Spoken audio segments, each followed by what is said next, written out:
Odiochieng' ma kawuono bilo keto arita e piny ni morieyo kar jot ma jatend piny. Maneno ni onge ng'ata motelo e rocho kwe aluorano. Jafwambo marwa Chris Owino nitiere machiegni kod kar jot ma jatend piny kendo nyiso kaka weche chalo e aluora mar kar jot mar jatend piny. Chris Owino, erokamano kuom tudri kodwa lak seche gi weche mag Migago. Isebedo wang'wa machiegni kaendi machiegni kod kar jot mar jatend piny. Inyalo nyiso ni tang'o ma ineno gi e lak seche gi kama intiere no weche mag arita kwe, jogo makadho kanyo matiyo kod nyamburko mag jogo mawuotho chal nade? Erokamano Ochieng' Emmanuel, ane wang' apaya ma Nyerere Road matudre kod mano mar Processional Way machomo achiel kachiel nyaka kar jot maduong' ma jatend piny State House e chuny boma maduong' ma Nairobi. Mana kaka chieng' wuok tich e juma mokalo, odiochieng' ma kawuono weche mag arita kwe bende ng'aw mokalo mana ka chieng' wuok tich.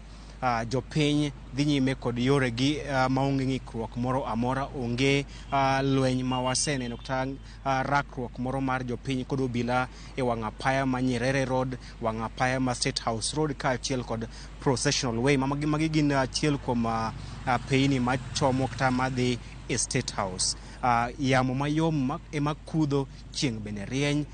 Jopiny ma dhi chop madonjo e chuny boma maduong' ma Nairobi ijiwo mondo ti kod yore mamoko.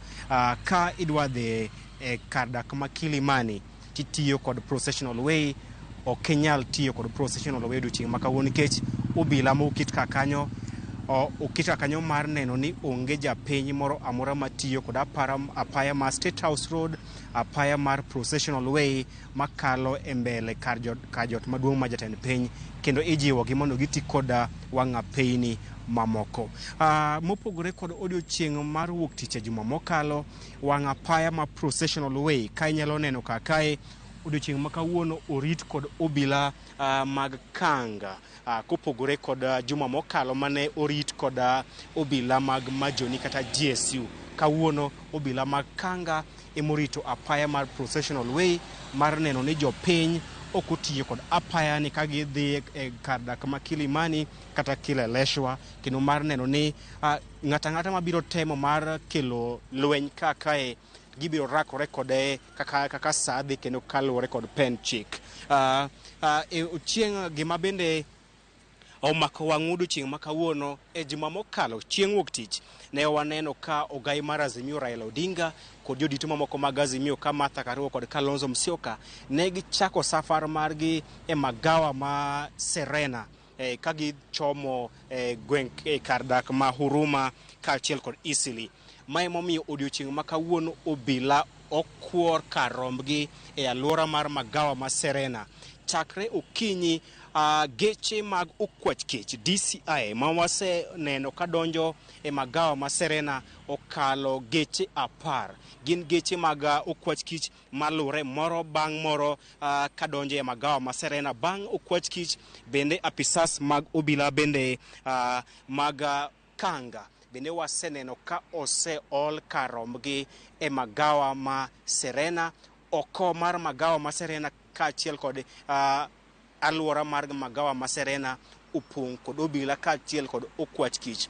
Gino makelo chich ni seche moko gi obila paro ni ogai mar Azimio kata jodito mag Azimio nyalo biro kae mar chako romo margi ta chako safar margi mar bago ng'anyo mana kane otimore chieng' wuok tich e juma mokalo. Kata kamano, mana kane otimore e juma mokalo, onge ng'anyo moro amora ma chopo kae, kendo obila obet akicha mar neno ni gibiro rakore kod kweth moro amora mabiro temo mar tiyo kod apaya ni kochomo e kar jot maduong' mar jatend piny State House.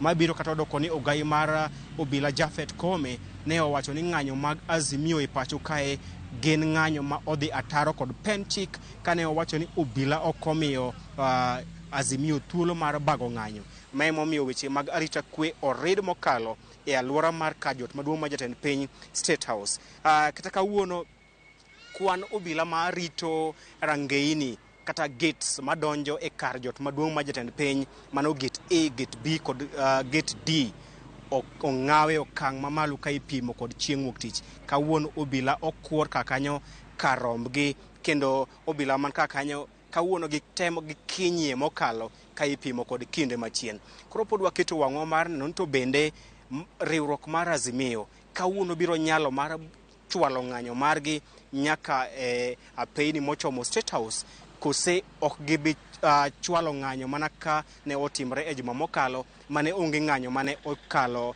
apaya mar State House Road kata Processional Way. Waketo wang'wa mar neno to kawuono bende gidhi faulu kose mana ka chieng' wuok tich juma mokalo ok gibido thuolo mar chopo kod ng'anyo margi e apeyni machomo kata madonje kar jot maduong' mar jatend piny State House. Emmanuel. Chris kapok awuoyi mondo idhi toki kanyo aneno ka kwan nyamburko ma bende kadho odiochieng' ma kawuono thoth. Inyalo pimo nang'o wuoth chieng' wuok tich juma ma okadho Processional Way kata e wang' apaya ma oluoro machiegni kod jatend piny Kenya, kipimo gi odiochieng' ma kawuono, kwan joma tiyo kata jogo ma ochopo e boma thoth koso gitin kipimo kod wuok tich juma mokadho? Kawapimo kod wuok tich e juma mokalo, kwan jogo mane tiyo kod apaya ma Processional Way, apaya ma State House Girls, kaachiel kod apaya ma Nyerere Road, nen piny mokalo kochopo e sechegi kar saa 7 ka ipimo kod chieng' wuok tich e juma mokalo. Kata kawuono kwan jopiny matiyo kod wang' apaya ma State House Girls ma oriwore kod wang' apaya madhi Arboretum nyaka wang' apaya ma Processional ni kadhi Julius Nyerere Road, kwan ji oidho malo ka ipimo kod juma mokalo. E juma mokalo e seche machal kamae ne joma tiyo kod wang' apaya ni ne tin mokalo. Kata kamano kawuono kwan jopiny matiyo kod apeyni maluorre e State House kata makalo machiegni kod State House oidho malo. Jopiny dhi nyime kod tijegi, nyamburko bende dhi nyime kod kalo kalore kod yore mag Arboretum, yore mag Nyerere kaachiel kod yore mamoko moluoro State House. Manyiso ni kawuono jopiny owuok oko kendo dhi nyime kod tijegi kipimo kod wuok tich e juma mokalo. Erokamano Chris Owino kuom miyowa lipot motimore kumano. Wan gi geno ni pod wabedo wang'wa kanyo mondo ng'iane ni to biro bedo ka chal nadi, nikech ang'e ni thoth oganda rito neno ni to ka juma mokadho kweth mar Azimio la Umoja ne